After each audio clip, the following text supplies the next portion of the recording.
Stephanie White gets outcoached. What's new? Not only outcoached, drastically outcoached. Not by this much, not by this much, by that much. Kelsey Mitchell gave us 27 points tonight. Kelsey, salute. Lexie Hull, career high from Lexie Hull. 23 points from Lexie Hull. God, I'm glad that's over. Wow. Wow. Another unbelievable third quarter from Stephanie White. Does Stephanie White even want to make the playoffs? Because from what we just watched, it sure doesn't look like it. You've got Kelsey Mitchell dropping 27, Lexie Hull putting up a career-high 23, Shea Petty lighting it up early, and somehow the Indiana Fever still managed to collapse. The team had every reason to win this game. Momentum, scoring, energy, and yet by the end, they were outcoached, outplayed, and outworked. This wasn't just a loss. This was another chapter in a pattern that's becoming impossible to ignore. Kelsey Mitchell came into this game with fire in her eyes. 27 points. Buckets on buckets. Every time the Fever needed someone to step up, she delivered. Whether it was hitting tough shots in traffic or keeping the scoreboard alive when the offense stalled. Kelsey's performance screamed one thing: I want this win. And if you were just looking at her box score, you'd think Indiana walked away with an easy dub. Then there's Lexie Hull, and let me tell you, Lexie didn't just play well, she played the best game of her professional career.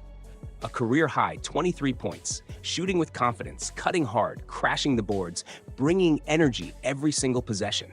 This wasn't just a good night for her, it was the kind of performance players dream about. The Fever had momentum every time she touched the floor, and the crowd knew it. You could feel the shift. It was her night, no question. And don't forget Shea Petty. She came out scorching in the first half, setting the tone with her shooting and poise. It felt like everything was finally lining up for the Fever. Petty's hot start, Kelsey's consistency, and Lexie's breakout game created the perfect storm. It was like, okay, this is the game. Indiana finally turns the corner. This is the night they prove they can fight their way into the playoff picture. But here's where it gets frustrating. When you get these kinds of individual performances, when your stars show up, your role players shine, and the energy is through the roof, you should not, under any circumstance, walk away with an L. That's basketball 101. Talent showed up, effort showed up, but somehow the result didn't, and it leaves you scratching your head. Because if your players are hooping like this, what's the problem? How does a team with all this momentum still manage to crumble? And that's where we circle back to the real issue, the same issue that's been haunting the Fever all season long. Because what happened next is the same story we've seen all season. Let's talk about the other side of this battle, the Minnesota Lynx. Because if you tuned in thinking the Fever were going to cruise past a Lynx squad missing Napheesa Collier, you were in for a rude awakening. The Lynx rolled into this game shorthanded, missing their superstar, and still looked like the better prepared, better coached team. And that's not just about the players. That's about Cheryl Reeve. Cheryl Reeve put on a coaching clinic. Flat out. She looked across the court at Stephanie White, saw every single mismatch, every gap in the defense, every lazy rotation, and attacked it mercilessly. The Lynx didn't need their best player because Reeve made sure everyone else stepped up. They had balance, they had composure, and they had adjustments that completely flipped the game in the second half. Meanwhile, Stephanie White, she looked stuck. Same rotations, same predictable play calls, same defensive lapses that have haunted Indiana all year. When the Lynx tightened up, White had no answer. It's the same movie on repeat. The Fever build momentum, their stars shine, but the coaching collapses. How many times do we have to watch this before we call it what it is? A coaching mismatch of epic proportions. The most glaring example came right after halftime. Minnesota came out of the break with sharper execution, better spacing, and defensive intensity that rattled the Fever. Indiana? They looked flat. No spark, no counter adjustment, nothing that suggested White had taken the first half and turned it into a winning game plan. And that's why the Lynx, without Collier, walked into Indy and snatched a win that should have belonged to the Fever. This is what separates good teams from lost teams. The Lynx didn't have the same firepower on paper, but they had a coach who knows how to elevate everyone on the floor. The Fever, on the other hand, have a coach who somehow manages to neutralize her own players' brilliance. That's the story of this season, and fans are tired of it. So let me throw this straight to you, because I know Fever fans are split right now. Do you still trust Stephanie White to lead this team? If not, type Fire White in the comments. Let's see how many of you are done making excuses. And the difference? Adjustments at halftime. It's the same nightmare on repeat, the dreaded third quarter collapse. Once again, the Indiana Fever walked into halftime with hope, and once again, they walked out of the tunnel like a team that left its fire in the locker room. The Minnesota Lynx, short-handed and without their superstar Napheesa Collier, came out swinging. They ripped the Fever apart 32-17 in the third quarter, turning what looked like a winnable game into yet another meltdown that fans could see coming from a mile away. This isn't just about missing shots or turning the ball over. This is about an inability to respond when the other team makes adjustments. Cheryl Reeve went into the locker room, saw what wasn't working, and flipped the script. Meanwhile, Stephanie White stuck to the same tired game plan, as if hoping something would magically change. By the time the Fever realized what was happening, the Lynx had already taken control of the game and slammed the door shut. What's worse is that it feels predictable now. Fever fans know the pattern. Start strong, compete for 2 quarters, then get blindsided in the third. The energy drops, the ball movement stalls, and the defense breaks down. It's not just a bad quarter. It's a recurring flaw that defines this team's identity. And until someone in that coaching staff figures out how to stop the bleeding, every opponent knows exactly when and how to attack. You could see it in the body language. Kelsey Mitchell and Lexie Hull were playing their hearts out, but by the middle of the third, frustration set in. The team stopped trusting the offense, the shots got rushed, and every Lynx bucket felt like a dagger. Once again, the Fever weren't just beaten on the scoreboard. They were beaten in spirit. But the real problem isn't just coaching. Aliyah Boston is supposed to be the centerpiece, the former #1 pick, the all-star, the franchise player that this team is allegedly building around. But once again, when the lights were the brightest and the game actually mattered, she flat out disappeared. 7 points through 3 quarters. 7. You don't draft someone at the top of the board to give you role player numbers when the season is hanging by a thread. Fans don't show up in droves and scream their lungs out just to see their franchise star shrink when the game gets physical. And don't get it twisted. This wasn't Boston getting double-teamed every possession or facing a defensive wall. This wasn't one of those, oh, the other team schemed her out situations. This was Jessica Shepard cooking her alive. Jessica Shepard, a role player who suddenly turned into Nikola Jokic for a night, dropping 22 points, 11 boards, and 11 dimes. A full-blown triple-double, and she made Boston look like a rookie still learning the ropes. You can't let that happen. Not if you want to be the face of the franchise. Not if you want to be in those best center in the league conversations. What makes it worse is how the points came. Boston padded her numbers in garbage time when the game was already decided. When the Lynx had basically put the Fever to bed, then she started hitting a few shots. That's not leadership. That's not carrying a team. That's stat chasing. True stars impose their will when the game is on the line, not when the scoreboard already screams blowout. And the more this pattern keeps repeating, the more it becomes impossible to ignore. Boston isn't some rookie adjusting anymore. She's not some future piece waiting to blossom. She's the franchise right now. That's the responsibility that comes with being the #1 overall pick. When you're in that spot, nobody cares if you're tired or working through growing pains. The job is to deliver wins, especially in must-win moments like this. And instead of rising, Boston is sinking and dragging the Fever's chances with her. It's a tough pill to swallow, but someone has to say it. Boston is being outplayed by role players in games where stars are supposed to shine. You can't keep pointing fingers at the coaching staff, the bench, or the referees. At some point, your all-star has to take over.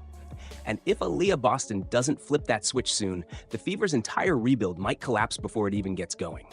And if your all-star can't show up in big games, what chance do you have? Should Aliyah Boston be held accountable for disappearing in big games? Comment Step Up AB if you agree. If there's one thing that screams bad coaching, it's the way Stephanie White continues to mismanage this Fever bench. Michaela Timson, easily the most athletic player on the roster, someone who can bring energy and hustle when the team goes flat, logged just 3 minutes. 3 minutes. And it wasn't like Indiana was blowing out Minnesota and didn't need her. This was a game where legs were tired, where the Lynx kept coming in waves, and the Fever needed somebody to change the tempo. But White sat on her hands. Instead, she rolled out Brianna Turner for 21 minutes like she's some kind of spark plug.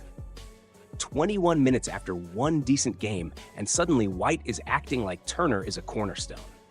Look, Turner can play her role, but let's be honest, she's not swinging playoff-level games, and yet she's eating up crucial minutes while your best athletes are watching from the sideline. It's the kind of stubborn rotation that kills momentum and makes you wonder if White even knows how to evaluate the flow of a game. And that's the part that drives fans crazy. The bench isn't loaded with all-stars, sure, but there are options. There are players who could give spot minutes, who could defend, who could crash the glass. Instead, White rides the same tired lineup into the ground, and by the fourth quarter, everyone looks gassed. That's not just poor management, that's negligence. You can't run a short rotation in the WNBA when every team is gunning for your head and expect to survive. Meanwhile, on the other side, Cheryl Reeve was doing exactly the opposite. The Lynx had no Natisha Collier. They were down their best player, and yet every single player that touched the floor for Minnesota contributed something. Reeve trusted her bench, staggered her rotations, and played matchups. She wasn't afraid to gamble for momentum, and it paid off. That's why the Lynx looked fresh in the second half, while the Fever looked cooked. It's honestly embarrassing when the contrast is that stark. The Fever keep asking their starters to play perfect basketball while the bench collects dust. The Lynx spread the wealth, kept everyone engaged, and punished Indiana in the minutes when stars rested. That's what winning coaches do. That's why Cheryl Reeve has banners hanging, and why Stephanie White has fans ready to type "Fire White" after every game. Meanwhile, look at how the Lynx handled their roster. When you talk about the great coaches in the WNBA, Cheryl Reeve's name is always at the top, and this game was a perfect example why. No Natisha Collier, a short rotation against a desperate Indiana team, and still, Reeve completely controlled the flow of the game with adjustments that Stephanie White simply had no answer for. The moment things started slipping, Reeve didn't hesitate. Courtney Williams was struggling, so what did she do? She benched her. No loyalty to names. No stubborn, stick with the plan. She put in Natisha Heideman, and boom, instant spark. Heideman drops 17 points, plays with confidence, and completely changes the energy of the game. That's coaching. That's trusting your gut and trusting your bench. And that's the difference between Indiana and Minnesota.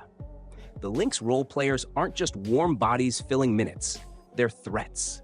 They're players being put in positions to succeed. Jessica Shepard gets touches in the high post and runs the offense like a point forward.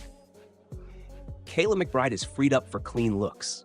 Even Heideman, who isn't usually the headline name, is suddenly a game changer because her coach gave her the green light. Meanwhile, Stephanie White looks paralyzed on the other sideline. When Indiana's lead slipped away in the third quarter, there was no adjustment, no rotation shakeup, no timeout strategy, nothing. Just crossed arms and blank stares while the Lynx stormed back into the game. And you can see the difference. Reeve coached like her team was supposed to win. White coached like she was hoping they wouldn't lose.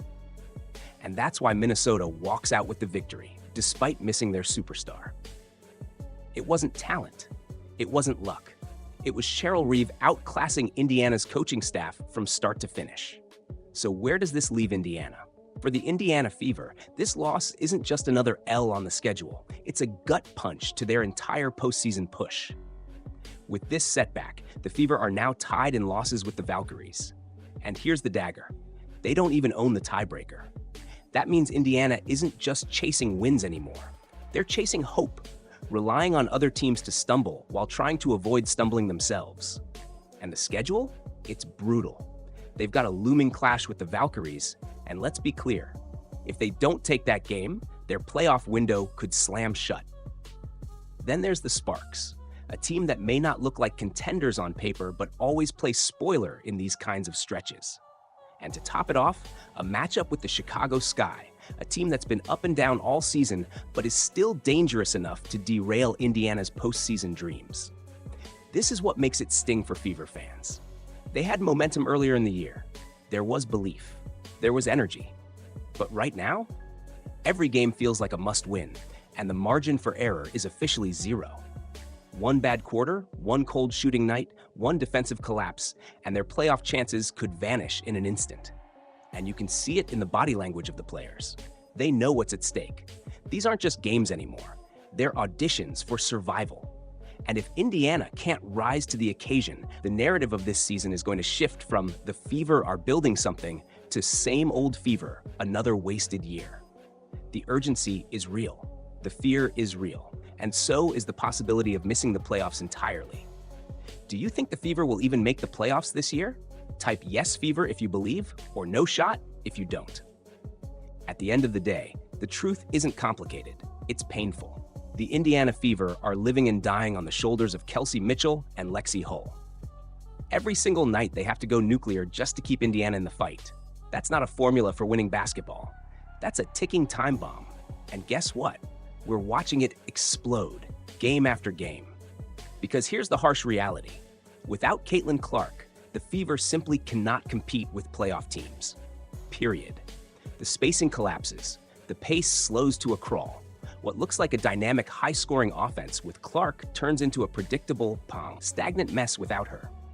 Mitchell and Hull are out there trying to create miracles, but defenses adjust. They trap, they collapse, and they dare Indiana's role players to step up. Spoiler alert, they don't. And that's the sting. This isn't just about talent, it's about identity. With Clark, Indiana has swagger, spacing, and creativity. Without her, they're lifeless. Aliyah Boston fades. The bench vanishes. Coaching refuses to adjust.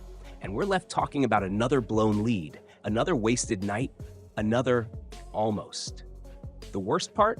Everybody knows it. The front office knows it. The coaching staff knows it. The players know it. Indiana isn't playing like a team clawing for the playoffs. They're playing like a team waiting for Caitlin Clark to come back and bail them out. That's not hunger. That's not fight. That's desperation wearing a disguise. So let's stop sugarcoating. The Fever don't just have a Caitlin Clark problem. They have a toughness problem, an accountability problem, a coaching problem. You can't just sit around hoping your superstar saves you every single night. That's not basketball. That's wishful thinking. So here's the question. Do the Fever actually want the playoffs? Or are they just waiting to be rescued? Because right now, it looks like they've already made their choice. If you want Caitlin Clark back on the floor, drop a Caitlin Clark in the comments. Because without her, this team is cooked.